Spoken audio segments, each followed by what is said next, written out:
불금이죠. 우리 있는 곳에서 하나님을 예배하고 또 마음껏 기도하는 시간 됐으면 좋겠습니다. 인간은요 기도합니다. 그렇죠? 하나님은 들으십니다. 오늘 말씀에 일어난 사건은요, 한나가 하나님께 기도했고 또 하나님은 그것에 대한 응답했던 그 적접정에서 일어난 이 사건이죠. 있었던 일입니다. 우리 하나님을 잘 모릅니다. 다 잘 모르죠. 네, 아는 것이 있다면 하나님은 말씀하시는 하나님, 우리 기도를 들으시는 하나님, 그리고 그 말씀하시는 그 하나님께서 또 약속을 통해서 우리에게 말씀하시고 또 그 약속을 우리가 지키며 나갈 때, 그 약속을 통해서 하나님을 기억할 때 하나님의 역사가 일어나는 것을 우리가 알 수 있습니다. 오늘 말씀을 다시 한번 좀 보면서 말씀을 같이 나누겠습니다. 19절 말씀 보겠습니다. 그들이 아침에 일찍 일어나 여호와 앞에 경배하고 돌아가 라마의 자기 집에 이르니라. 엘가나가 그의 아내 한나와 동침함에 여호와께서 그를 생각하신지라. 자, 아침찍 일어나서 그들은 하나님께 경배했다고 합니다. 경배는 예배죠. 하나님을 기억하는 아름다운 행동이 이 예배입니다. 여러분 지금 우리 스태프들은 예배하러 오신 거고 또 여러분이 있는 곳에서는 예배를 드리십니다. 그렇죠? 이 예배는 하나님을 기억하기 위하러 온 거죠. 이 시간은 하나님을 기억하는 자리입니다. 여러분 왜 오셨습니까? 하나님을 기리고 하나님을 기억하고 하나님을 만나고 하나님의 음성을 들어온 겁니다. 그걸 잊지 마시기 바랍니다. 예배는요 사람이 아닌 주님을 향한 이 고결하고도 아름다운 그런 행동이에요. 지금 이 엘가나와 한나는요 하나님을 향해서 여호와 앞에 경배드리고 집을 갔다는 거예요. 대상이 여호와 앞에 하나님이었던 것을 볼 수가 있습니다. 하나님은 예배자를 찾으시고요, 지금도 하나님은 우리 예배자를 찾으십니다. 가끔 이런 말 하죠. 이 성도는 예배에 목숨 걸어야 돼. 그런 말 안 들었나요? 예배는 하나님과 이렇게 맺는 이 고귀한 맺는 핵심적인 만남입니다. 어떻게 우리 예배 없이 하나님을 만날 수 있겠습니까? 우리가 이 성경의 가장 큰 율법이, 가장 큰 중심 말씀이 하나님 사랑, 이웃 사랑이잖아요. 그 중에서 하나님을 사랑하는 것 중에 이 표현할 수 있는 가장 중요한 것이 뭐예요? 우선 방법이 예배죠. 예배를 떠나서는 하나님 사랑한다고 할 수가 없습니다. 어떤 예배가 되었던, 지금 비대면이든 또 대면이든 중요한 것은 그 형식보다는 우리가 마음과 뜻과 정성을 다하여서 하나님께 드리는 그 예배가 되길 원합니다. 예배를 통해서 교통함이 있길 원하고 끊기지 않길 원하고 있는 곳에서 주님과 끊어지면 안 됩니다. 주님과 교통해야 됩니다. 만나야 됩니다. 하나님을 기억하시고 꼭 만나시는 예배 되길 소망합니다. 저들은 하나님을 예배 드렸고요, 이제 하나님과 관계가 회복되어서 집으로 돌아와서 둘이 동침했습니다. 근데 저들 일상 가운데 하나님이 저들을 생각하셨다고 얘기했어요. 이 생각은 다른 말로요 기억했다는 거예요. 그렇죠? 내가 그를 생각한다, 내가 너를 생각한다라는 것은 기억한다는 것이죠. 이 기억한다는 말은 하나님의 역사한 때가 이르는 거예요. 카이로스라고 그러죠. 하나님의 때가 이르는 겁니다. 하나님 역사가 지금 일어나기 시점이라는 겁니다.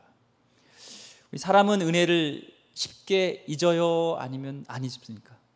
쉽게 잘 잊습니다. 그렇죠? 우리는 절대 은혜 잊지 않을게 하다가도요 은혜 잊습니다. 쉽게. 근데 내가 남에게 베푼 것은요, 이 손톱만큼인 것도 도움을 준 것은 기억합니다. 내가 얼마나 잘해줬는데, 내가 뭐 했는데 다 기억해요. 우리 하나님은요, 우리는 하나님께서 우리에게 주신 것을 우리는 잊어버리고 기억 못할지 모르지만 하나님은 우리의 예배, 우리의 기도, 우리의 그런 주님을 위해서 했던 작은 정성을요 기억하시는 분이에요. 오늘 찾지는 않겠지만 사도행 10장 31절에도 고넬료를 이렇게 할 때 그의 기도와 구제를 기억하셨다고 분명히 말씀하고 있습니다. 하나님은 기억하세요. 오늘 이 하나님을 예배했던 이들을 기억했고요, 생각했고요, 또 하나님은 이스라엘 백성을 볼 때 그들이 하나님을 예배했던, 하나님과 연약 맺었던 것을 기억했습니다. 그들의 신음소리를 잊지 않았어요. 그래서 이집트인들에서 괴롭혔을 때, 하나님의 때가 됐을 때, 하나님 그 상황을 보았을 때는 400년 동안 하나님을 기억하시지 않은 것 같지만 하나님은 기억하셨어요. 그리고 하나님의 때에, 가장 좋은 때에 하나님께서는 역사하셨습니다. 출애굽기 2장 24절 25절 한번 보겠습니다. 하나님이 그들의 고통 소리를 들으시고 하나님이 아브라함과 이삭과 야곱에게 세운 그의 언약을 기억하셨죠. 또 하나님이 이스라엘 자손을 돌보셨고 하나님이 그들을 기억하셨더라. 하나님은 기억하세요. 그리고 이 기억했다는 건 이제 역사하시는 것이죠. 오늘도 이 한나를 기억하시고 하나님께서는 이제는 역사할 때가 이르는 것입니다. 아유, 목사님, 그런데요, 왜 하나님은 기억하시는데 아무런 역사가 없죠? 왜 기도해도 아무런 응답이 없죠? 얘기할 수 있습니다. 그 곤충학자가요, 연구를 했습니다. 나비가 되기 전에 이제 누에가 되잖아요. 고치가 되잖아요. 애벌레에서. 그때 이제 고치가 돼서 나올 때 엄청 힘들게 나와요. 그렇죠? 막 몇십 시간이 오래 걸립니다. 그래서 너무나 힘들어하는 것 같아서 이 곤충학자가 이 메스로 그 고치를 이렇게 누에를요 이렇게 찢어줬어요. 쉽게 나올 수 있게끔. 그럼 나오면 얘가 이제 날개를 펼치고 훨훨 날아갈 줄 아는데 못 날고 죽는다는 거예요. 이 곤충학자가 연구한 결과는요, 이 나비가 그 고치에서 나오려고 할 때 발버둥을 치잖아요. 막 애쓸 때 그 피가 날개 끝까지, 자기 인체 그 나비의 그 세포에 끝까지 전달되면서 이제 나왔을 때 이 날개를 이렇게 날면서 날 수 있는 힘이 생긴다는 거예요. 우리가 볼 때는 빨리 나오는 게 중요한데 하나님은 그렇게 만들어 놓지 않았어요. 마찬가지로 중요한 것은요, 하나님 때에 하나님은 기억하시고 계신다는 겁니다. 지금 한나와 이 엘가나를 기억하셨습니다.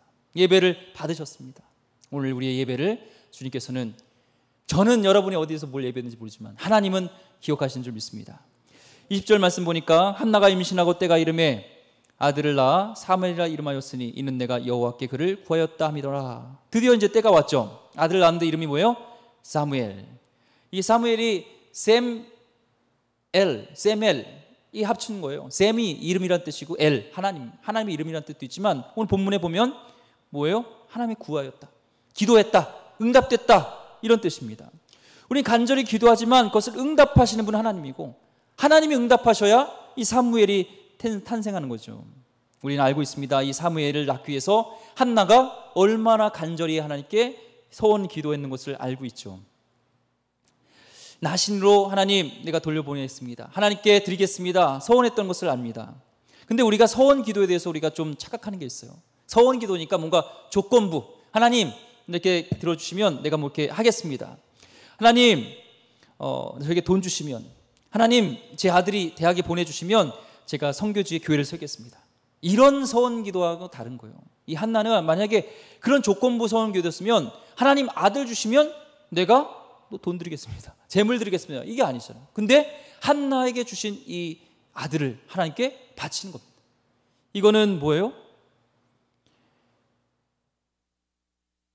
자기의 이 불임의 수치를 씻게 해주신 게 감사하고, 저주적인 상황 있던 당시에는요, 애가 없다는 것은요, 그런 것들을 벗어게 해주신 하나님께 감사하면서 나의 가장 소중한 것을 드리며 섬기겠습니다, 이런 서원 기도를 합니다. 이게 진짜 서원 기도의 뜻입니다. 우리 서원 기도할 때 조심해야 돼요. 하나님과 거래하는 것이 이 서원 기도가 아닙니다. 서원 기도는 기쁘게 하나님 받으시는 건데, 비록 사무엘은 내 태중에 10달 지났지만 하나님으로 인해서 잉태되었고 하나님을 비롯되어서 된 것이니까 하나님께 마땅히 돌려드리는 게 마땅합니다. 그 기쁨으로 드리는 것이 이 서원 기도입니다. 자칫 잘못하면 이 본질에서 벗어날 수가 있어요. 이렇게 서원 기도했을 때 당시에는 이 아버지, 남편이 무효할 수 있는 그런 제도가 있었습니다. 민수기에 보면은 30장 10절에 12절 보면, 부녀가 혹시 그의 남편의 집에서 서원하였다든지 결심하고 서약하였다 하자 그의 남편이 그것을 듣고도 아무 말이 없고 금하지 않으면 그 서원은 다 이행할 것이요 그가 결심한 서약은 다 지킬 것이니라. 그러나 그의 남편이 그것을 듣는 날에 무효하게 하면 그 서원과 결심한 일에 대하여 입술로 말한 것을 아무것도 이루지 못하리니 그의 남편이 그것을 무효하게 하였은즉 여호와께서 그 부녀를 사하시니라. 지금 보면은 한나가 서원한 것에 대해서 이 엘가나가요 그걸 무효하지 않았어요. 이따가 더 이건 더 나눠보겠지만 이런 법률적인 거에 있어서 그는 그대로 다 인정해 줬다는 겁니다.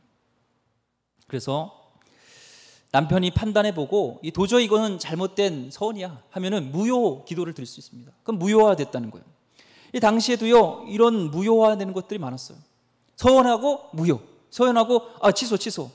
그러니까 이 당시에 또 예수님 당시에 너무 이런 기도가 남발되니까 예수님께서는요 그럴 바에는 아예 서원하지 마라 이런 말씀하셨죠. 마태복음 5장 33절에서 36절까지 또 옛사람에게 말한 바 헛 맹세를 하지 말고 내 맹세한 것을 주께 지키라 하였다는 것을 너희가 들었으나 나는 너에게 이르노니 도무지 맹세하지 말지니 하늘로도 하지 말라 이는 하나님의 보좌이며 땅으로도 하지 말라 이는 하나님의 발등상이요 예루살렘으로 하지 말라 이는 큰 임금의 성임이요 내 머리로도 하지 말라 이는 내가 다 한 터럭도 희고 검게 할 수 없습니다. 뭐예요? 아예 그냥 맹세하지 말라는 거예요. 하늘 두고도 땅 두고도 예루살렘을 두고도 또한 너의 신체를 두고도 하지 말라. 다 뭐예요? 그거는 하나님께서 창조하신 것이기 때문에 하나님이 지으신 거기 때문에 그것은 하나님을 이름 거짓되이 맹세하는 것이기 때문에 하나님 이름으로 하지 말라는 거예요. 지키지 않으니까. 그러니까 하나님께 약속을 하려면 이 천금같이 지키라는 것이죠.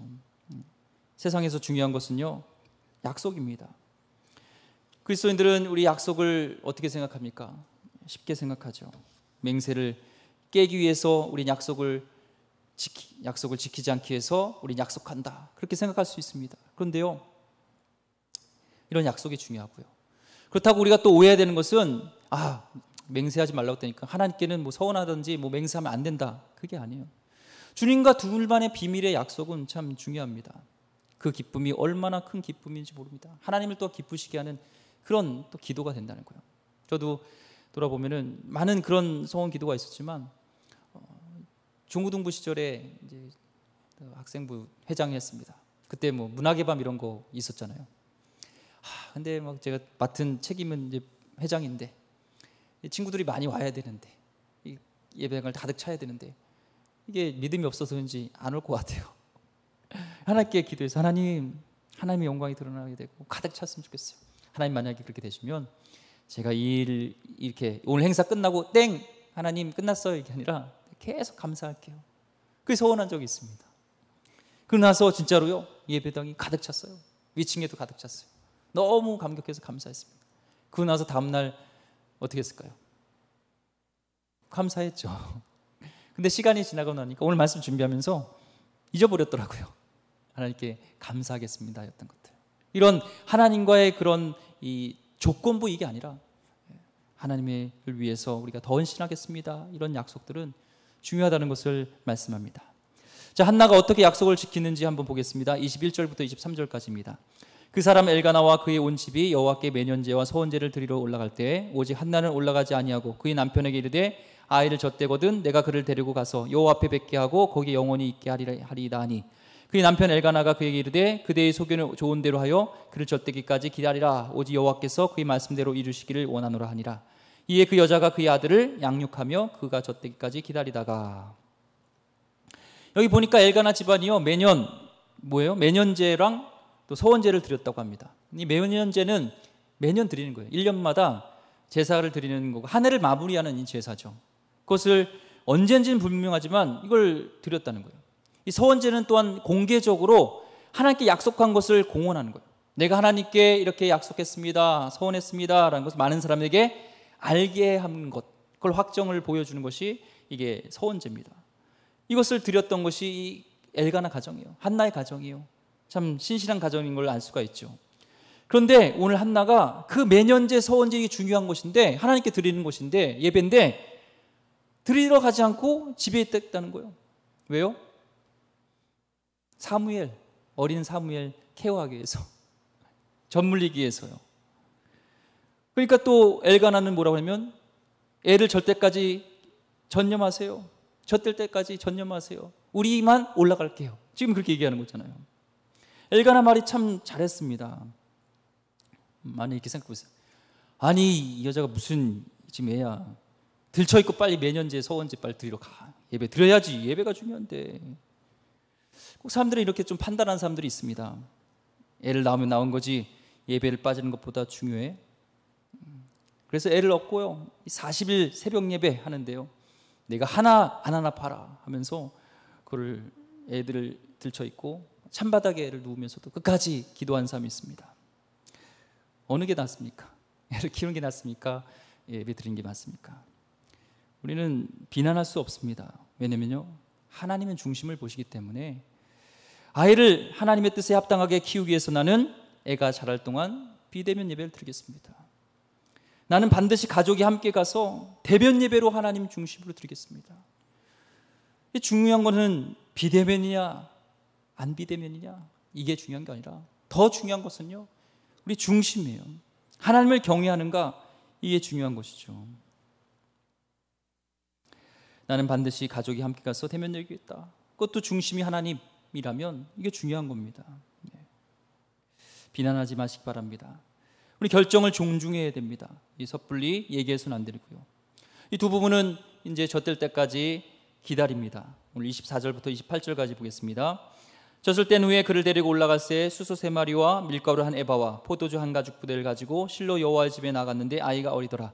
그들이 수소를 잡고 아이를 데리고 엘리에게 가서 한나가 이르되 내 주여 당신의 사심으로 맹세하나이다. 나는 여기서 내 주 당신 곁에 서서 여호와께 기도하던 여자라. 이 아이를 위하여 내가 기도하였더니 내가 구하여 기도한 바를 여호와께서 내게 허락하신지라. 그러므로 나도 그를 여호와께 드리되 그의 평생을 여호와께 드리나이다 하고 그가 거기서 여호와께 경배하니라. 자, 당시에는 이 아이를 젖대는 나이가 한 3세 정도였다고 합니다. 왜냐하면 물이 좋지 않기 때문에 모유로 또 아이를 수분을 공급해 주기 위해서 최소 지금 젖된 사무엘은 최소 3살 이상이죠. 아마 그보단 더 됐겠죠. 그래도 지각이 있으니까 이제 아이를 데리고 올라갔습니다. 왜요? 엘리에게 사무엘을 맡기로 이제 올라갑니다. 그런데 그냥 가지 않고 예물을 가지고 가요. 재물을 보니까 이 민수기 규정보다 3배나 많습니다. 당시에 큰 재물이 하면 이 동물 중에 숫송아지인데 이 한 마리만 드려도 되는 것을 오늘 보니까 몇 마리요? 수소 3마리를 들고 갑니다. 3마리를 가지고 갑니다. 우리는 재물이 많다고 무조건 정성스럽다, 예물이 많다고 무조건 그것이 우리가 정성스러운 예배다, 이게 속단할 수는 없습니다. 그러나 이 엘리 제사장에게 이 사매를 드리러 하나님께 들어갔는데 그 재물에 있어서 본인들에 있어서 할 수 있는 최선으로 하나님께 드린 거예요. 아이만 드리면 됐지 무슨 재물이야 하면서 이 엘가나는요, 마음속에 이렇게 좀 마음이 이렇게 교차할 수도 있습니다. 마음이 아니 당신이 서운했어? 안 돼! 우리 아이는 안 돼. 이럴 수도 있는데요, 지금 이 엘가나는 아까 전에도 얘기했지만 아내의 기도와 그가 원하는 것들을 이렇게 존중해주고 축복해주는 그런 사람이라는 것을 알 수가 있습니다. 이 재물은 지금 따지면 헌금이죠. 이 헌금이란 것들은 혼자 또한 결정하지 않았다는 것을 보게 됩니다. 엘가나가 허락하고 동의하고 전폭적으로 지어주는 거죠. 이런 가정처럼 서로 힘을 합쳐서 결정하시는 게 중요합니다. 이 재물 가지고 규정이 한 마리인데 왜 3마리야 하면서 이렇게 싸웠다면 그 재물로서의 기능을 잃어버린 겁니다. 중요한 것은 한 마음으로 한 뜻으로 가는 것이죠. 여기 가정은 그렇습니다. 하나님께 드리는 것인데 우리가 가진 것 다 드린 것 뭐가 아깝겠어 하면서 한 마음으로 모아져서 이렇게 나가는 이 가정의 모습을 보게 되죠. 우리 말씀을 보면서 우리 깨닫는 것은요, 이 엘가나와 한나 가정처럼 좀 서로 소통하고 이 부부간간에 이 존중하는 이 관계가 되어지는 이 가정이 되어야 되는 것을 보게 됩니다. 예배자의 삶은요, 우리 둘이 하나님께 예배드리고 이게 끝나는 것이 아니라 둘이의 삶에 있어서도 예배자로서 삶의 자리에서 예배자의 모습, 가장 가까운 사이에서 이런 신뢰해주고 존중하는 모습이 있었다는 것을 보게 됩니다. 그래서 그들은 가서 이제 엘리에게 아이를 맡깁니다. 그런데 한나가 아이 사무엘과 헤어지는 시간이 되었습니다. 어머니로서 이 아이를 내놓는 게 참 쉽겠죠.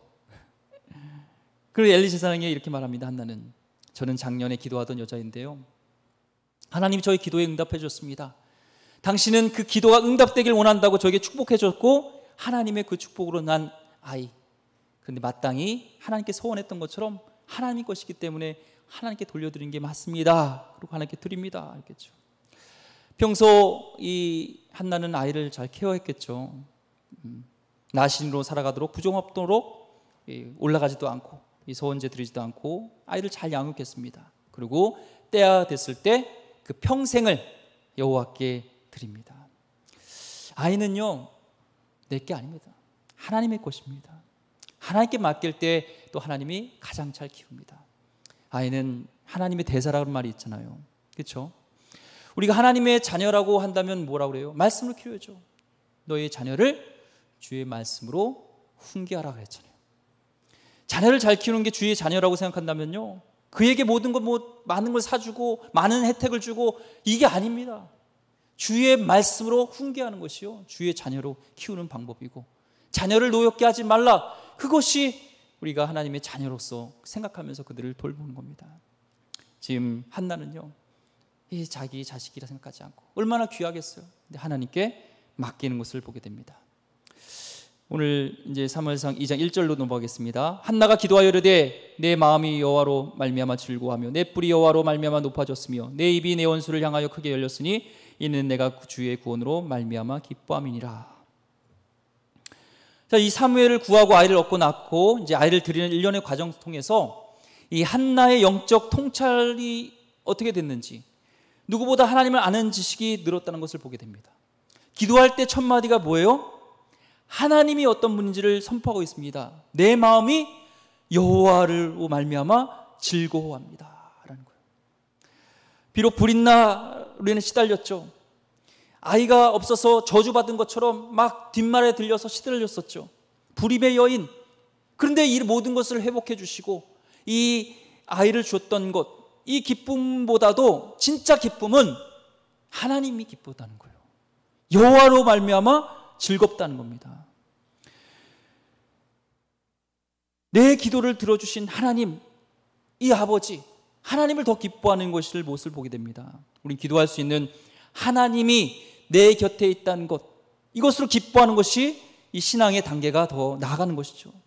물론 나의 기도에 응답하신 하나님 너무나 감사하지만 하나님 자체로 기뻐하는 신앙, 이것이 이 한나의 신앙 고백입니다. 사도 바울도 마찬가지죠. 빌립보서에서도 감옥에서도 기도합니다. 그리고 편지합니다. 기뻐하라. 내가 다시 말하노니 기뻐하라. 주 안에서 기뻐하라는 겁니다. 우리가 기도드릴 수 있는 분이 우리 아버지라고 생각한다면 우리는 어떤 환경이든 어디 곳이든 우리는 기뻐할 수 있습니다. 마치 하박국의 고백처럼 우리는 마땅히 이런 기도의 찬양을 드릴 수 있죠. 하박국서 3장 16절에 18절 말씀, 내가 들었으므로 내 창자가 흔들렸고 그 목소리로 말미암아 내 입술이 떨렸도다. 무리가 우리를 치러 올라오는 환난 날을 내가 기다림으로 썩이는 것이 내 뼈에 들어왔으며 내 몸은 내 젖에서 떨리는도다. 비록 무화과 나무가 무성하지 못하며 포도나무에 열매가 없으며 감람나무에 소출이 없으며 밭에 먹을 것이 없으며 우리의 양이 없으며 외양간에 소가 없을지라도 나는 여호와로 말미암아 즐거워하며 나의 구원의 하나님을 말미암아 기뻐하리로다. 아멘. 이런 노래를 부를 수 있는 사람이 이 세상에 누가 있겠습니까? 생각해 보세요. 이런 상황에 맞닥뜨렸을 때, 내가 경제적으로 파탄이 나고 이런 어려운 상황에 됐을 때 누가 찬양할 수 있겠다는 거예요. 어떻게 하나님으로 기뻐할 수 있겠냐는 거예요. 내 상황을 바꿀 수 없을지라도 하나님이 계시고 그분이 우리 아버지라는 것, 그런 신앙, 그럴 때 우리는 한 단계 더 나가서 하나님으로 기뻐할 수 있다는 것입니다. 이 한나 한 여인의 기도지만 우리는 이 여인처럼 주님으로 기뻐하면서 오늘 기도하며 나가기를 주님은 축복합니다. 2절부터 3절까지 보겠습니다. 여호와와 같이 거룩하신 이가 없으시니 이는 주밖에 다른 이가 없고 우리 하나님 같은 반석도 없으심이니이다. 심히 교만한 말을 다시 하지 말 것이며 오만한 말을 너희 입에서 내지 말지어다.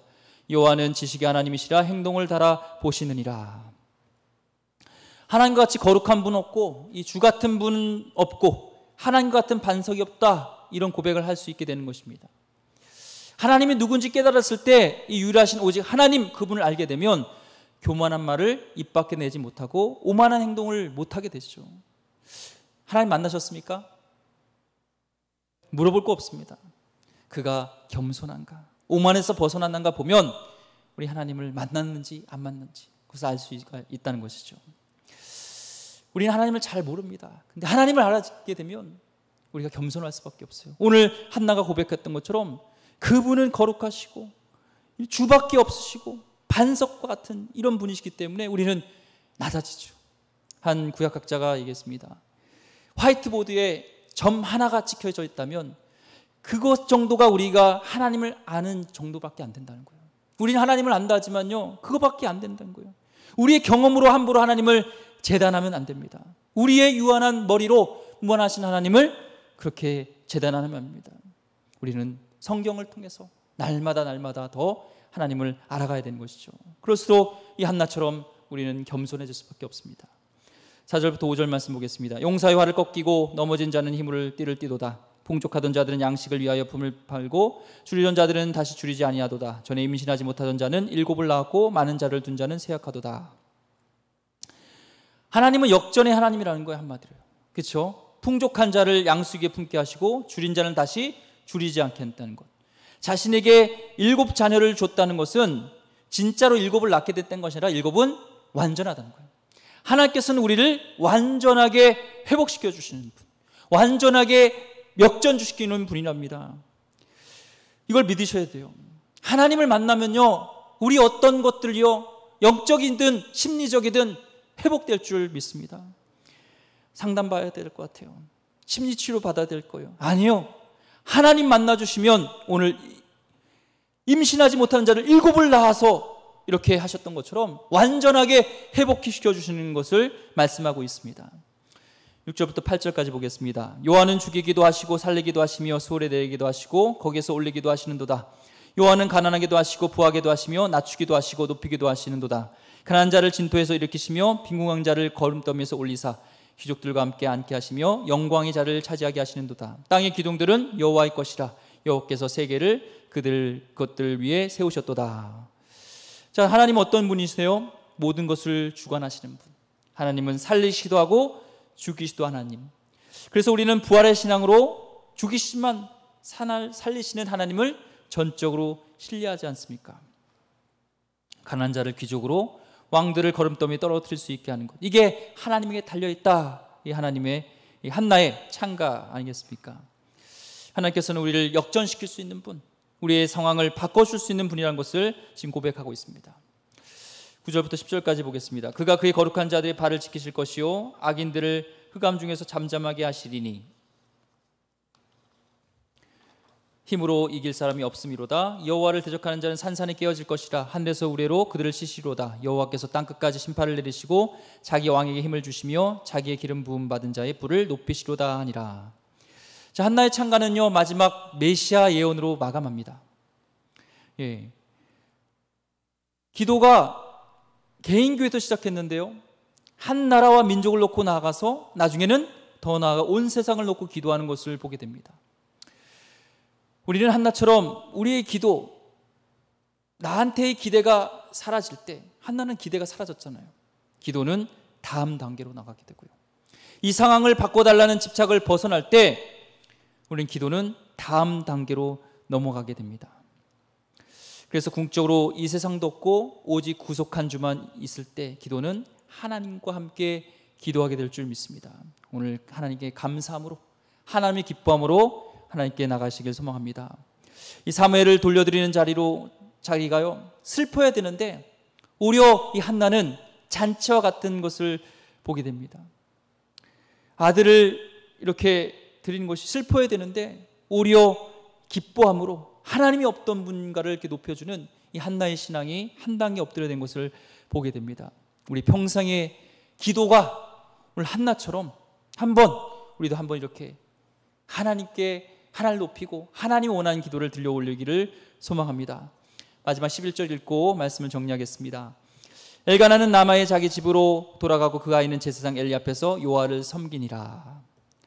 자, 부모는 돌아갔습니다. 이 사무엘은 남았죠. 엘리라는 썩 영성이 좋지 않은 이 제사장, 그 손길 아래에 놓였습니다. 그런데 엘리 앞에 있었는데, 썩 영적으로 좋지 않은 엘리 앞에 있었지만 그는 뭐예요? 여호와를 섬겼어요. 엘리의 두 아들도요, 제사장이었습니다. 여호와를 섬겼습니다. 그리고 이 사무엘도 하나님을, 여호와를 섬겼습니다. 그런데 시간이 갈수록 이 섬김 속에서 이 사무엘은요, 하나님에 대해서 더 가까워지고 하나님에 대한 열망이 더 커지는 반면에 엘리의 두 아들은 여호와를 섬긴다 하지만 점점 심판을 자초하는 자리로 돌아가는 것을 우리가 보게 됩니다. 우리는 점점 더 하나님께 더 나가는 그 신앙이 되길 소망합니다. 그리고요, 무엇보다도 우리는 예수님께서 우리를 섬기셔서 오셨던 것처럼 우리도 그 예수님의 모습을 본받아서 섬기는 모습이 있길 원합니다. 엘리 앞에서 여호와를 섬겼다. 한나도 세상 한복판에서 섬긴 겁니다. 또한 사무엘도 세상 한복판에서 하나님 섬긴 거죠. 우리는 하나님 섬긴다 하면서 사장 앞에서, 또한 계약자 앞에서, 그 앞에서도 여호와를 섬기는 자가 되길 소망합니다. 어디서든 하나님을 기억하는 참된 예배자로서 살아가는, 하나님 섬기는 귀한 백성 되기를 주의 이름으로 축원드립니다. 기도하겠습니다. 하나님, 우리 삶 가운데 하나님을 섬기는 자 되기를 원합니다. 하나님, 어떠한 상황에도 주님을 섬기는 귀한 자가 되게 하여 주시옵소서. 귀하신 예수 그리스도의 이름으로 기도드립니다. 아멘.